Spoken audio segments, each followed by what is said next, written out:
మన భారతదేశాన్ని జంబూ ద్వీపం అంటారు. జంబూ ద్వీపం అంటే జంబూ ఫలం అని దొరుకుతుంది. చాలా ఇష్టం నాకు. జంబూ ఫలం అంటే ఏందో అనుకున్నారు. అల్లనేరేడు పండు తెలుసా? అల్లనేరేడు పండు అయితే నాకు బాగా ఇష్టం అల్లనేరేడు పండు. ఈ సంవత్సరం అల్లనేరేడు బాగా కాసింది. ఘోరం ఏంటంటే మనకి ఇష్టమైన పండే తినడానికి బాగానే ఉంటది, కానీ ఏ సంవత్సరం అయితే అల్లనేరేడు పండు బాగా కాత కాస్తుందో ఆ సంవత్సరం వర్షాలు తక్కువ పడతాయట. అల్లనేరేడు పండ్లు కాత చూసి నేను అనుకున్న వర్షం ఈసారి హ్యాండ్ ఇచ్చేటట్టు ఉందని. ఆ తర్వాత వాతావరణ శాఖ వచ్చి చెప్పింది ఈసారి సూపర్ ఎల్నినో వస్తున్నది, వర్షపాతం ఆగమాగం ఉన్నది. మరి ఇయాలటికి కూడా తెలంగాణలో 40% వర్షపాతం ఉన్నది. ఈ విషయం ఎప్పుడు తెలుసు మనకు? 6-7 నెలల కిందనే తెలుసు వర్షపాతం తక్కువ వస్తుంది, 40% వాన పడుతుంది అని చెప్పి.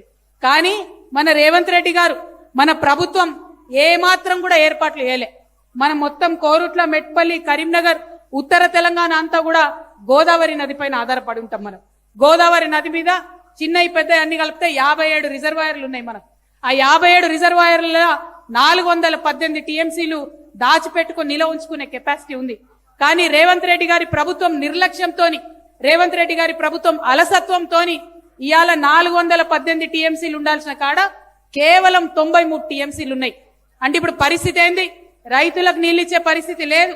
రైతుల నీళ్లు పక్కకు పెడితే తాగడానికి నీళ్ళు ఇచ్చే పరిస్థితి కూడా లేనటువంటి విషయం ఉన్నది.